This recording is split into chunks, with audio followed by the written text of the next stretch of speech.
Every night I cut out my heart.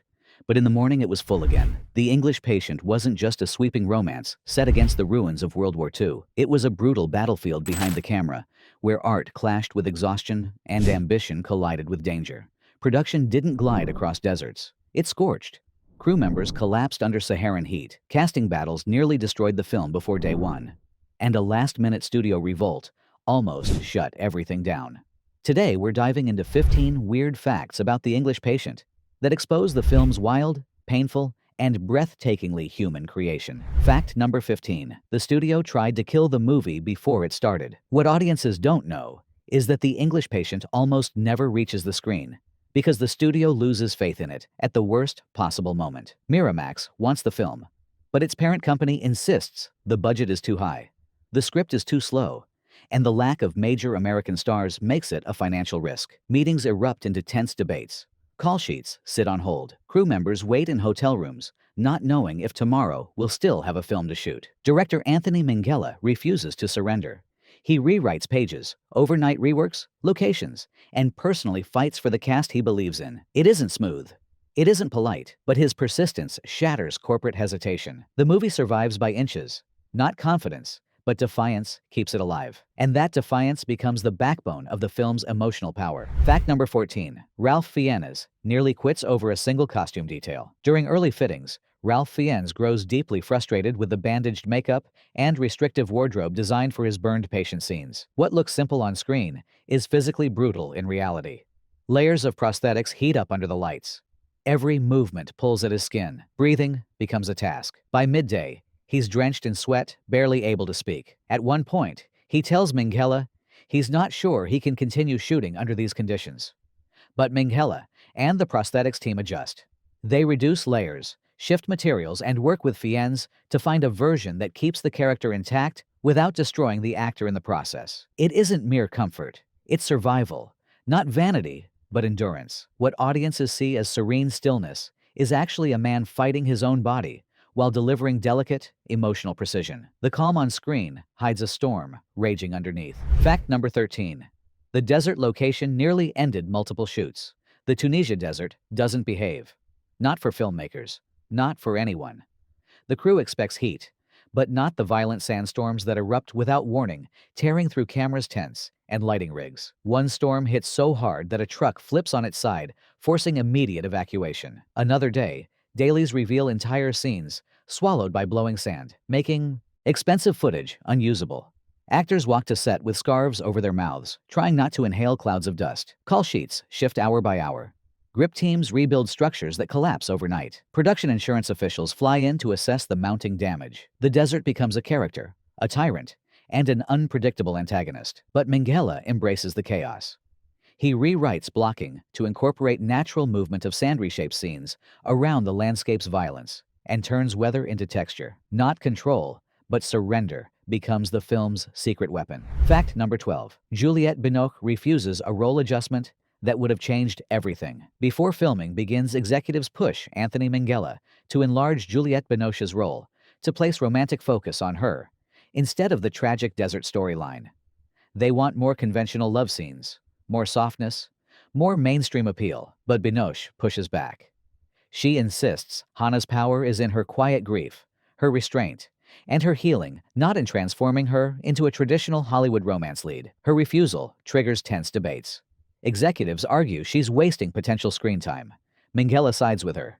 He supports keeping Hannah grounded in stillness and emotional depth. The decision reshapes the entire film. Hannah becomes an anchor, not a spectacle. Not expansion, but precision. And that precision gives the film its haunting emotional rhythm. What audiences don't know is that one actress's refusal prevents the movie from becoming a completely different story. Fact number 11.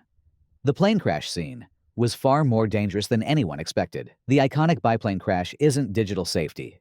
It's real metal, real fire, real danger. The stunt team prepares with meticulous precision, but the desert's conditions push everything to the edge. Heat rising off the sand affects visibility. Wind tilts the aircraft unpredictably. On one take, the plane skids far closer to the crew than marked scraping the ground, and kicking up a shower of debris that sends people diving out of the way. After the near collision, the set goes silent. Equipment lies half buried in sand. Minghella confers with the stunt coordinator, who insists they can still execute safely with new approach angles. It isn't stubbornness.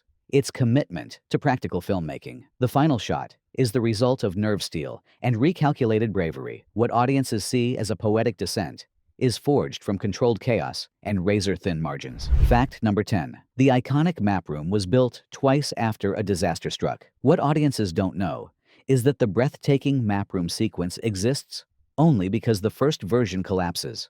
Literally, production builds an enormous practical set filled with suspended cloth maps, glowing lanterns, and delicate rigging. But days before shooting, a structural failure sends part of the ceiling crashing down overnight. No one is present, but the destruction is total.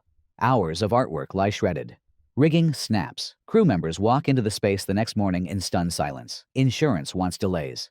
Executives want scale reduced. But Minghella refuses. Not retreat.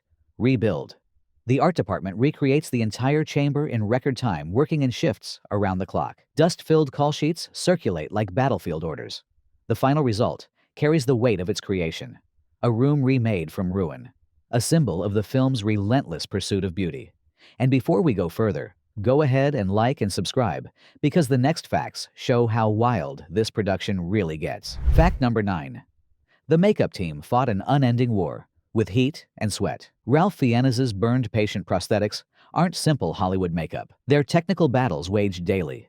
Under desert temperatures, the adhesive softens, the layers ripple, and sweat breaks through even industrial-strength sealants.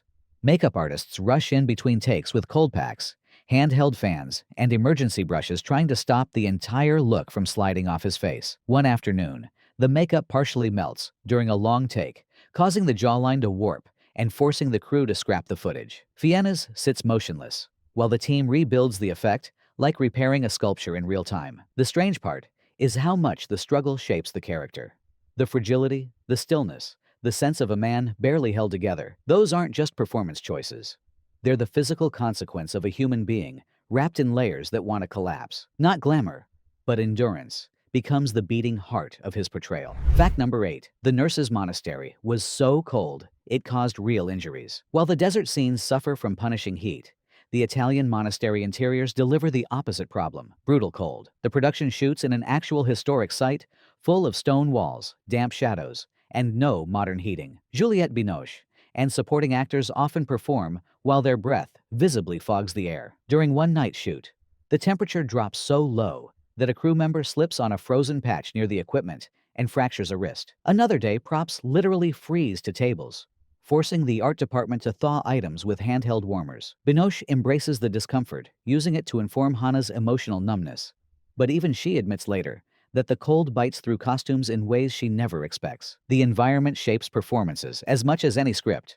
Raw, unfiltered, and unplanned. The haunting silence of the monastery is not just atmosphere. It's survival, carved into stone. Fact number 7. Kristen Scott. Thomas learned to fly for real desert shots. Kristen Scott. Thomas doesn't want to act like she understands flight. She wants the truth. So she trains in actual piloting fundamentals, working with aviation experts to understand controls, lift patterns, and emergency protocol. She even rides in replicas of period aircraft to feel the turbulence and instability firsthand. During one sequence, turbulence hits harder than expected, tossing the small aircraft sharply upward. The jolt sends loose items airborne and slams her harness against the seat. Scott Thomas later recalls gripping the frame so tightly her knuckles go numb, but she refuses to break character, letting fear transform into performance. Those brief flashes of authenticity shape Catherine Clifton into a woman both adventurous and fragile. Not pretense. Immersion. Her relationship to flight becomes rooted in physical memory, not stage direction. Audiences see elegance in the cockpit. Behind the scenes, it's composed from adrenaline, sweat, and real sky. Fact number 6. A local camel refuses to leave the set and ruins multiple takes. In one of the film's most unexpectedly weird challenges, a local camel develops a fascination with the crew. The animal wanders onto set, repeatedly blocking camera angles, brushing against light stands, and once even chewing through a prop saddle. Animal wranglers attempt to lead it away, but the camel keeps returning, as if drawn to the noise and movement. During an emotional moment between Fiennes and Scott Thomas, the camel strolls into frame and stares directly at the lens, causing a burst of laughter that destroys an otherwise perfect take. The crew tries repositioning the shoot, relocating monitors, and even scheduling scenes at different hours, but the camel often reappears, stubborn, indifferent, and remarkably persistent. Minghella eventually adjusts blocking to work around the animal's unpredictable path, not control, but adaptation. One creature's wandering curiosity adds unexpected comedy to a film built on tragedy. Fact number 5. The film's sound designers created pain from unlikely sources. Not all the film's agony comes from actors.